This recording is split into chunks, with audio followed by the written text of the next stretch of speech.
ఓం శ్రీ గురుభ్యో నమః. భగవద్భక్తులందరికీ విశ్వావసునామ సంవత్సర భాద్రపద మాస శుభాకాంక్షలు. ఈరోజు భాద్రపద బహుళ పంచమి శుక్రవారము పంచమి మహాలక్ష్మి అమ్మవారికి ఎంతో ప్రీతికరమైన రోజు.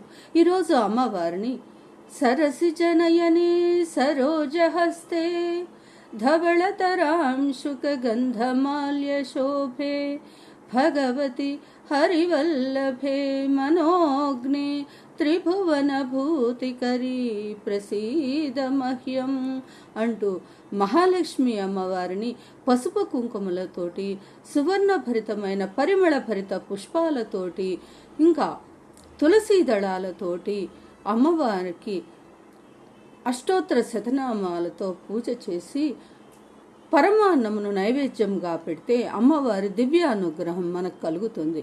ఇక సౌందర్యలహరిలోని ఒక దివ్యమైన శ్లోకరత్నాన్ని ఇప్పుడు మనం పారాయణం చేసుకుందాం.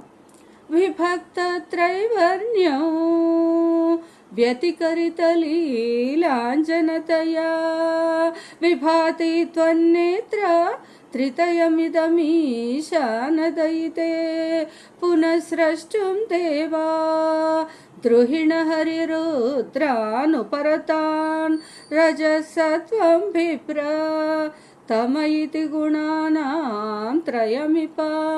అమ్మా ఆదిశక్తి, జగజ్జనని, ఓ పరమేశ్వరుని అర్థాంగి అమ్మా, నీ యొక్క 3 నేత్రాలు 3 రంగులైన వర్ణముల అంజనాన్ని ధరించి ఉన్నావు.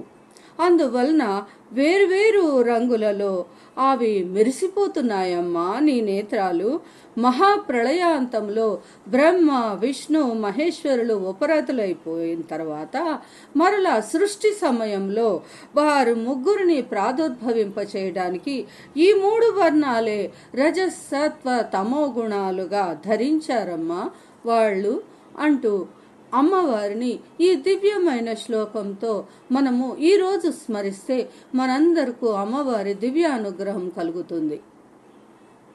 ఇక దేవతలు సప్త ఋషులతో కూడా మనము అమ్మవారిని ఈ విధంగా ప్రార్థించుదాం. అంబ పరమేశ్వరి అఖిలాండేశ్వరి ఆదిపరాశక్తి పాలయమాం శ్రీ భువనేశ్వరి రాజరాజేశ్వరి ఆనందరూపిణి పాలయమాం ఆనందరూపిణి పాలయమాం అంటూ మనము అమ్మవారిని ధ్యానిస్తూ భజన చేస్తే అమ్మవారి దివ్యానుగ్రహం మనందరి మీద ఉంటుంది. ఈ రకంగా లోకాలన్నీ